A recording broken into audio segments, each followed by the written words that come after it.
si yo, como alcalde de Bogotá, me tuviera que ir a la cárcel por parar ese proyecto, estaría dispuesto a hacerlo. Eso es absurdo. Eso es un sinsentido. Es un proyecto diseñado para no funcionar. Nos gastamos 5.000 millones de dólares en hacer un trencito. El asunto ahí es que si usted pone las estaciones tan lejos una de la otra y además tiene tan pocos trenes como se propone en ese proyecto, pues la gente va a seguir usando Transmilenio. Ese metro elevado, si nosotros ganamos, no se hace, pase lo que pase. Se hace bien. Perfecto. Carlos, podemos, digamos, esta respuesta derivarla del tema del saqueo a Bogotá. Pero, ok, lo que pasa es que ahorita hicimos una pregunta muy general, pero háblenos del tema de la movilidad, Sí. que yo creo que es un tema que se está pegando todo el mundo, todos los candidatos están hablando de movilidad, el metro no va, se continúa con lo que está haciendo Claudia López.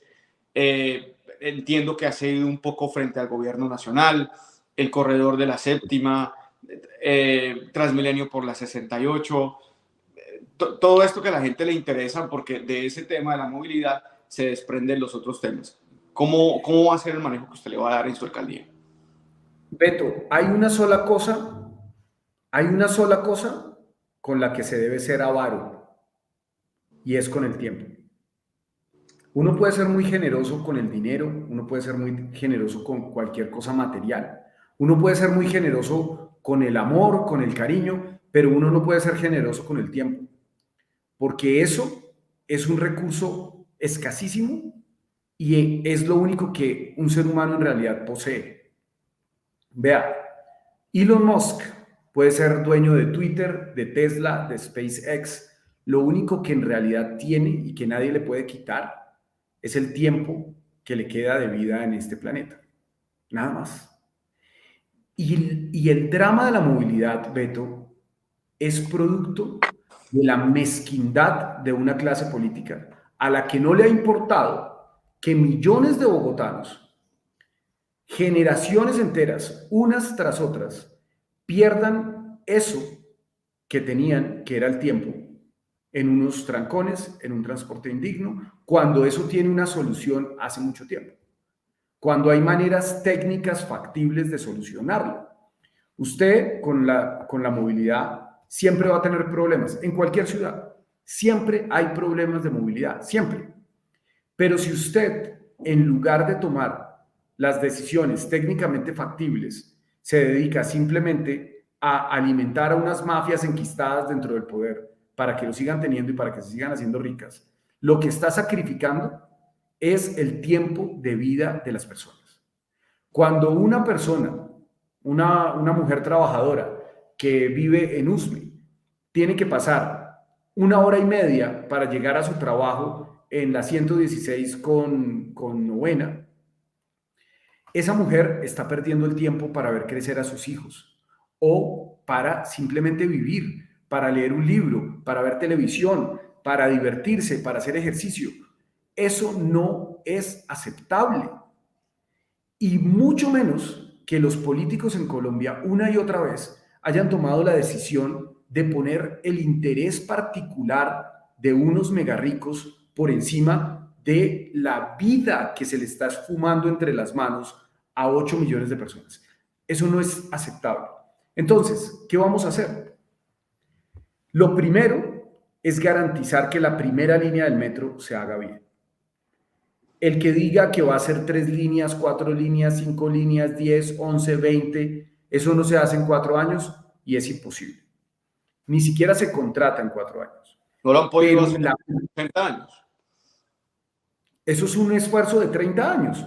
Se puede hacer en 30 años. O sea, a veces en Colombia no parece, ¿no? A veces como que uno en Colombia siente como que el tiempo aquí no avanza, pero el tiempo sí avanza. Y así como usted, Beto, hace 15 años tenía probablemente un Paneloquia y hoy tiene un iPhone en su mano, pues igual avanza la tecnología en la construcción de infraestructura. Eso es una Las teoría. tuneladoras, Peñalosa perdón, dice, Peñalosa dice eso. Peñalosa dice que hace 50 años las carreteras no estaban pavimentadas y que hoy sí, y que por simplemente esa razón el mundo ha avanzado y que Colombia ha avanzado y que eso se lo debemos gracias a la derecha. Colombia ha logrado sustraerse del desarrollo global, lo ha logrado de una manera increíble. O sea, así como llegaron los iPhones, pueden llegar las tuneladoras. En Inglaterra, las líneas del metro que los ingleses llaman tube, porque son tubos, ¿no? Se hicieron con tuneladoras a finales del siglo XIX. Tuneladoras, pues cuando no había ni siquiera redes eléctricas, ¿no? Antes de que existiera la penicilina. Imagínese usted cuál es la capacidad de esas máquinas hoy. En Bogotá se han hecho proyectos muy ambiciosos con tuneladoras sin que nadie se diera cuenta, pero eso lo ocultan porque quieren seguir manteniendo ese mito de que en Bogotá no se pueden hacer obras subterráneas, que es imposible, que el nivel freático, que no sé qué, que los entierros, que eso es carreta, eso es mentira. Por supuesto que se pueden hacer obras subterráneas y se han hecho. Yo visité hace poco el interceptor en Canoas, el interceptor Tunjuelo-Canoas, que es un túnel hecho con una TBM, con una tuneladora. Lo hicieron hace 11 años y la tuneladora avanzaba 28 metros al día. Y es un túnel de 4.2 metros de diámetro, que pues es un metro menos, prácticamente un metro y unos centímetros menos de lo que se necesita para construir un túnel para metro.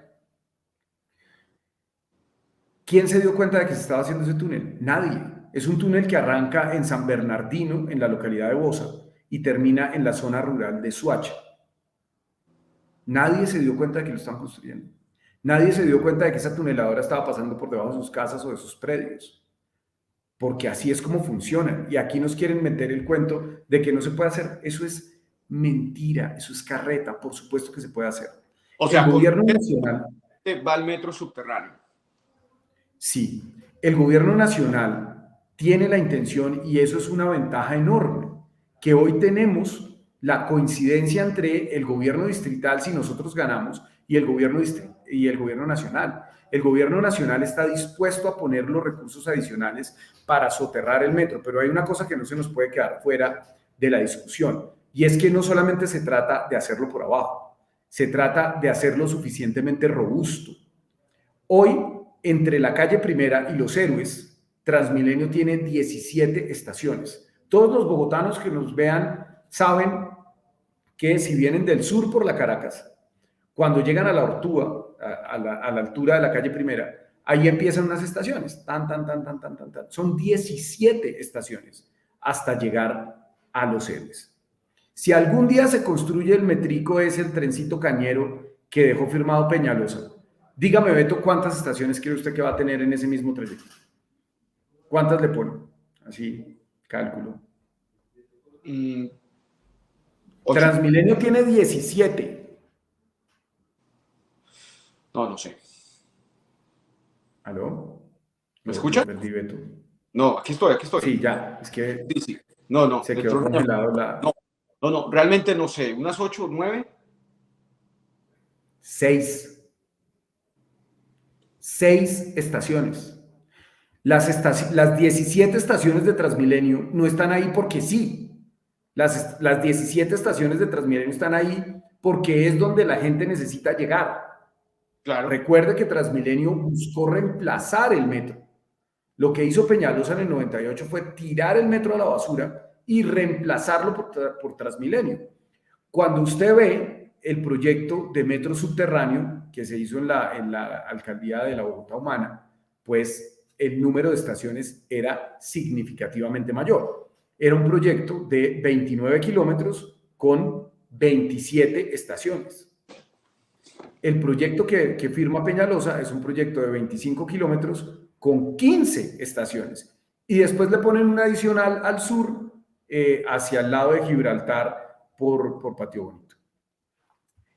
Eso es absurdo. Eso es un sinsentido.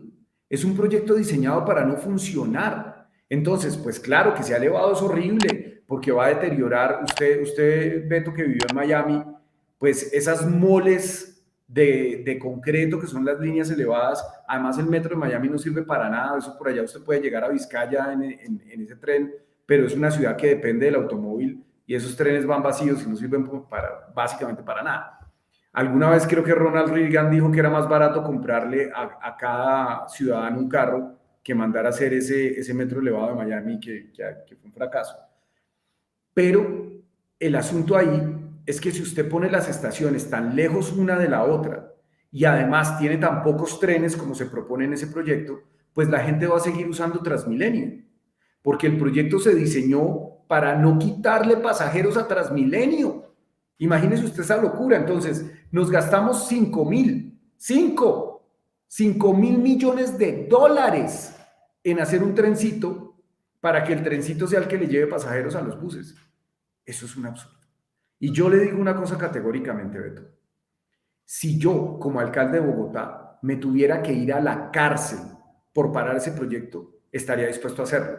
Porque es que uno no puede salir con el cuento de que se mete a asumir la responsabilidad de tomar decisiones sobre la vida de 7.4 millones de personas y las que vengan, y ni hablemos de la región metropolitana, porque las decisiones que se toman en Bogotá afectan a toda la región. Entonces, alguien va a decir, yo voy a asumir la responsabilidad de decidir sobre la vida de 8 millones de personas, pero no estoy dispuesto a asumir las consecuencias políticas e incluso penales de tomar esas decisiones.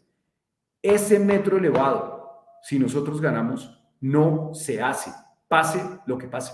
Se hace bien. ¿Y cómo es hacerlo bien? Subterráneo, con más estaciones y con una flota de trenes mucho mayor, porque esa es la única forma en la que vamos a poder llegar a que esa infraestructura transporte al menos 75,000 pasajeros por hora por sentido, que es lo que se necesita. ¿Cuál es el problema de eso?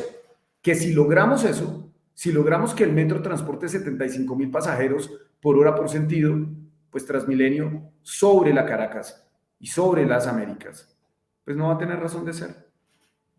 Carlos, pero listo, para una pregunta rápida sobre la movilidad, para respuestas rápidas, porque hay muchas preguntas que nos están mandando por interno y que vamos a tratar de leer algunas. ¿El corredor por la séptima va, no va? ¿Cómo se puede detener eso? ¿Qué se puede hacer? ¿Un plan alterno? ¿Suspenderlo totalmente? No va. Rápidamente. Vea, Transmilenio por la séptima es una de las mayores promesas incumplidas de Claudia López. Ella se hizo elegir diciendo que no iba a hacer Transmilenio por la séptima. Y lo está haciendo. Por la 68. Tampoco por la 68. Y lo contrató a los 20 días de haber llegado a la alcaldía. Y tampoco por la 13. Y lo está haciendo. Y está haciendo Transmilenio por la Boyacá, que lo están diseñando ya. Y vamos a ver si no nos sale con el cuento de que lo deja firmado por allá en diciembre, ¿no? Entonces, Transmilenio por la séptima simplemente no va. No va, no va y no va. ¿Y por qué no va? Porque usted no puede coger 4 billones de pesos, Beto, 4 billones de pesos y enterrarlos para sembrar concreto, hacer unos andenes, poner unas materas y clavarle a la séptima otra Caracas. Es que pueden decir que las barreras anticolados van a ser de Guadua. Todos en Bogotá sabemos qué es Transmilenio. Quieren embutir en la séptima una troncal de buses BRT, es decir, un Transmilenio, pintado de verde. Ella dice que con buses eléctricos y no sé qué más. Es un Transmilenio. Va a convertir la séptima en la Caracas 2.0 pintada de verde, la Caracas verde. Eso no es aceptable. Eso no es justo con la ciudad. Y no es justo con las finanzas públicas, además, que se hagan esas inversiones tan altas en CAPEX, cuando además vamos a tener unos costos operativos tan altos como los que seguimos teniendo con Transmilenio. Entonces, Transmilenio no va. La idea del corredor verde, Beto, aquí hay una ventaja de la irresponsabilidad del Consejo. El Consejo autorizó un corredor verde donde no queda claro para nada qué es, porque se negaron. Una de las proposiciones que yo hice insistentemente como concejal fue que quedara taxativamente escrito en la norma que no sería en ningún caso una troncal de buses BRT. Como no quisieron, eso quedó tan amplio que hoy el próximo alcalde, si Claudia López no contrata al corredor verde, pues va a poder hacer ahí con esos recursos lo que quiera. Si quiere poner alfombras voladoras o una pista de patinaje sobre hielo, pues ya el consejo autorizó que el corredor verde es lo que el alcalde quiera, fíjese usted. Entonces, ¿cuál es la consideración ahí? Vea, el problema de la séptima no es en la séptima, es en todo el corredor. Yo le pongo un ejemplo, Beto, la Universidad Santo Tomás. Usted a la Universidad Santo Tomás puede llegar por la séptima, por la 13 o por la Caracas, da lo mismo. Y además, con esas demoliciones que han hecho a lo largo de la Caracas, hay unos puntos donde la Caracas ya está a una cuadra de la séptima, porque demolieron la otra cuadra. Antes quedaba 2 cuadras, ahora la segunda cuadra la echaron abajo. Entonces, el corredor del transporte es todo, es la séptima, la 11, la 13, la Caracas y hasta la 17. Si usted hace el metro subterráneo con suficiente capacidad por debajo, no necesita poner un transporte adicional en la séptima. Podría suplirse eso con un transporte eléctrico eficiente, con un carril preferencial. Ahora, yo soy amigo del tranvía, se lo digo. ¿Por qué? Porque los tranvías, pues lo primero que generaría construir un tranvía por la séptima, donde además hace muchos años rodó, el tranvía llegaba hasta el 20 de julio, hacia el sur. Recuperar ese tranvía tendría una implicación que yo creo que es muy importante, y es el cambio del paradigma en Bogotá. Es demostrarle a la ciudad que no solamente se puede mover una ciudad en el siglo XXI a punta de buses, sino que también puede haber un sistema férreo operado por el distrito. El material rodante, ¿cuál es la diferencia entre la construcción de la troncal de Transmilenio y hacer un tranvía? La diferencia es que en el caso de la troncal de Transmilenio, usted tiene que hacer una inversión en infraestructura gigantesca, porque le doy una explicación puntual. Un bus de Transmilenio pesa 35 toneladas, ¿cierto? 35 toneladas y solamente tiene un número restringido de ejes. Usted tiene, los esfuerzos se concentran en unos pocos puntos de apoyo que son las llantas del bus.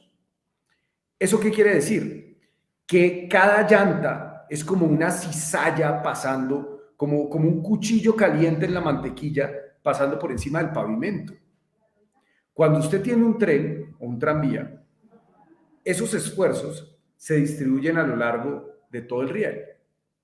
Usted no necesita una superestructura de pavimento, no. Si usted se fija, los tranvías, pues, usted que vive en Estados Unidos, habrá muchas ciudades que todavía tengan tranvías. Los tranvías van en unos rieles sobre la calle común y corriente. No Claro, necesita construir una superestructura de losa, de concreto de 50 centímetros y no sé qué más, porque los esfuerzos se distribuyen de una manera más uniforme.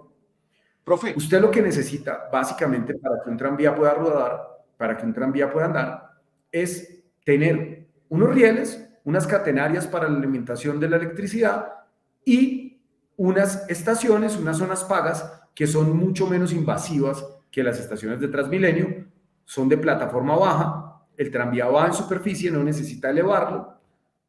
Quiero decir, la plataforma, como en el caso de Transmilenio, que tienen que ser unas cosas a casi 1 metro de altura, genera mucho menos impacto visual, es eléctrico y tiene una vida útil más larga. Entonces, ¿qué es lo caro de la construcción del tranvía? No es la infraestructura, es el material rodante. Pero ese material rodante se puede amortizar de una mejor manera porque la vida útil del material rodante, en el caso de lo férreo, es mucho más larga. Profe, por ejemplo, en una ciudad como Phoenix, en Arizona, y esto es para, digamos, una idea para el tema de la movilidad y del tráfico. En Phoenix hay tranvías por toda el área metropolitana de Phoenix y se conecta con algunas ciudades que componen el Valle del Sol.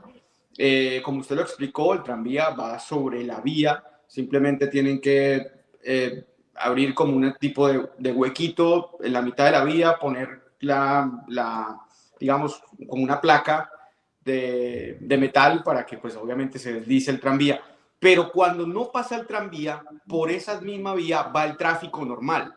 Obviamente esto tiene que ser, digamos, tiene que en Bogotá existir una cultura ciudadana, que precisamente la que no existe, para que en el momento que pase el tranvía, pues el carro no vaya a invadir ese carril, pero se hace un mix en las horas donde no pasa ese tranvía por esa hora, y aparte permite ampliar las líneas perdón, los carriles de tráfico, y yo creo que esto ayudaría mucho a la ciudad. No sé si usted conoce el modelo de Phoenix, para que algún día lo revise y mire cómo aquí se complementa. Y que también es curioso algo del tema de Transmilenio. Ninguna ciudad de Estados Unidos, para meter un bus articulado, se necesita un carril especial que le quite, digamos, líneas a otros, a los otros vehículos.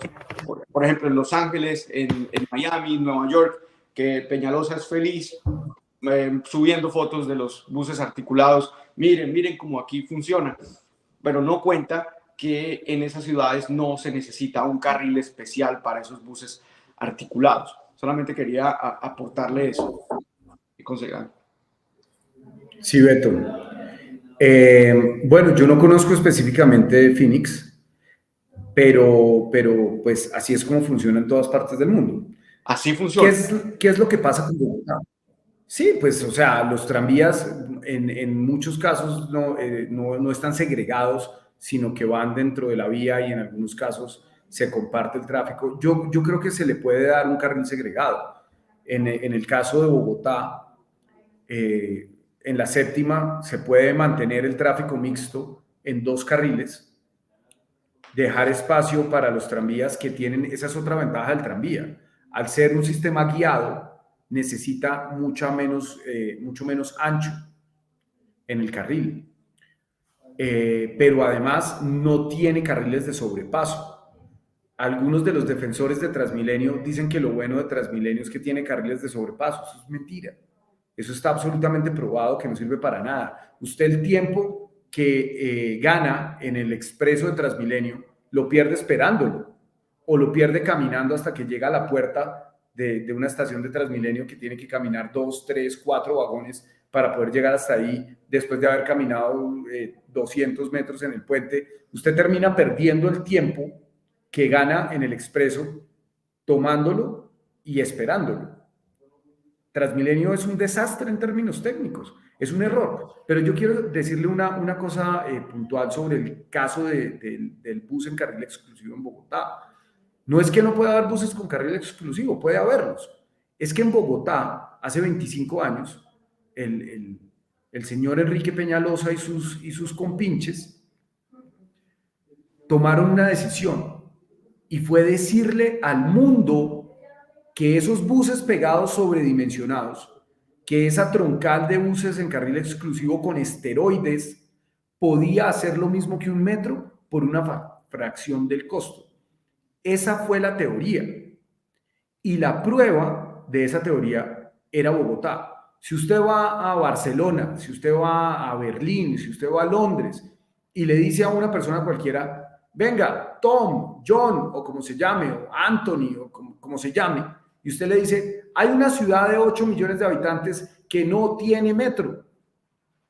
O sea, se van de para atrás, así como Claudia López el otro día, ¿no? Como cuando le dicen, eso usted está diciendo mentiras. Le van a decir, usted es un mentiroso. Una metrópoli de 8 millones de habitantes simplemente no puede funcionar si no tiene metro. Algo tiene que tener, al menos un metro elevado o alguna cosa, pero usted me está diciendo mentiras. Que no, que llegan. ¿Y cómo? Con Transmilenio. Pues claro, todo el mundo va a decir, uy, esto no puede ser. Y en un momento, a comienzos de la década del 2000, cuando Peñalosa empezó a vender esa idea por el mundo, era Bogotá la que lo probaba. Y así es como Peñalosa logró vender Transmilenio en tantos lugares del mundo donde lo vendió. La primera víctima de Peñalosa fue Yakarta. En Yakarta se estaba adelantando un proyecto de metro similar, era algo parecido a lo que pasaba en Bogotá. Era la agencia de cooperación japonesa JICA la que estaba estructurando ese proyecto de metro en Yakarta, que era entonces la ciudad más grande del mundo sin metro. Llegó Peñalosa, se reunió con un gobernador en esa época, el gobernador Sutilloso, y le dijo, gobernador, no solamente Transmilenio hace lo mismo que un metro, sino que además yo salí de la alcaldía con 85% de favorabilidad y básicamente yo soy el próximo presidente de Colombia. Entonces, esa organización para la que trabajaba Peñalosa hacía lobby político y el muñeco, así como el muñeco de mostrar, pues era Peñalosa.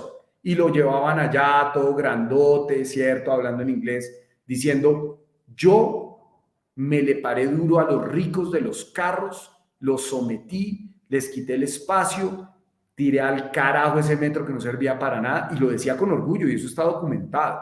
Eso no es una historia que yo estoy sacando aquí de la ficción para escribir una metronovela, no. Esto es real, esto está probado. Eso hacía Peñalosa. Y entonces los gobernadores o los alcaldes o los tomadores de decisiones lo que hacían era decir, venga, pero si este man salió con esa favorabilidad y pues hoy es el capo de todo capo, pues hagámoslo nosotros también. Y de paso, pues usted sabe cómo son los países del mundo en desarrollo, pues si se pueden embolsillar un billetico también maravilloso. ¿Qué pasó? Que el modelo, así como fracasó en Colombia, en Bogotá, porque aquí ha fracasado en todas partes, fracasó en Bucaramanga, fracasó en Barranquilla, fracasó en Cartagena, fracasó en Cali, o sea, ese mío es un desastre, todos son deficitarios. La primera mentira que dijeron es que eso no iba a necesitar subsidios, que el modelo de buses era autosostenible. Todo fracasó, todo es mentira. En Yakarta tuvieron que hacer 2 líneas de metro y el problema, pues, ese dogma del bus en carril exclusivo fracasó. Fracasó en Santiago de Chile, fracasó en todas partes. Pero siempre la piedra que sostuvo la iglesia del busismo fue y ha sido Bogotá. Eso es lo que está en juego. Y a estructurar un proyecto de metro como el que tenemos hoy, que no va a cambiar el paradigma del transporte, pues lo que va a permitir es que esa gran industria del bus siga despachando y despachando articulados y biarticulados. Yo termino por darle un ejemplo puntual y es el de París.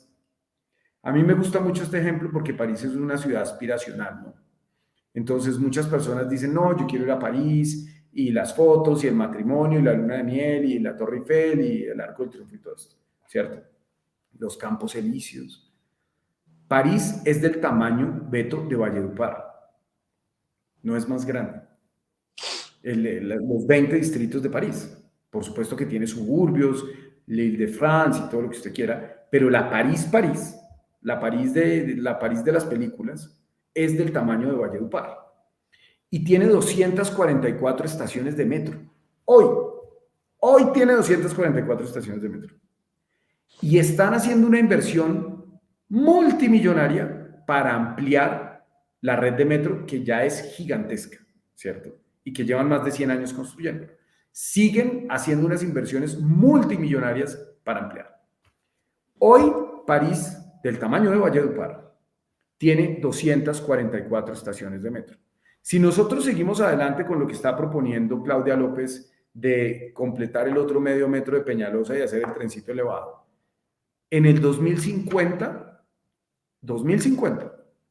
ojo Beto que en el 2050 usted ya va a tener bastantes canas en su frondosa cabellera, que se la envidio, Beto. En el 2050 vamos a tener 25 estaciones de metro en Bogotá región, en la Bogotá metropolitana. 25 pecuecas estaciones de metro. Mientras que París, que es del tamaño de Valledupar, hoy tiene 244. Y seguramente en el 2050 va a tener muchas más, porque eso es un proceso de expansión en las ciudades que nunca para. ¿Usted de verdad cree que eso es darle metro a Bogotá? Aquí hay que romper el paradigma de los buses. Así es. Transmilenio no se puede acabar en 2 años, no, obviamente que no. Eso es evidente. Usted no puede llegar a la alcaldía y cerrar la troncal de la Caracas. Pues, obviamente que eso no se puede.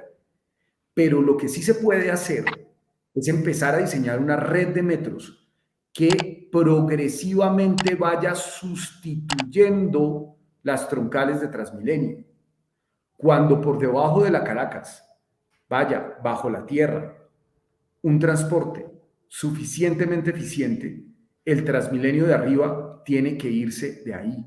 Ese espacio debe ser para los peatones, ese espacio debe ser para las bicicletas y también, Beto, para el tráfico mixto, porque yo no me como ese cuento de que aquí el enemigo, pues, es la persona que tiene un carro, porque eso no es verdad.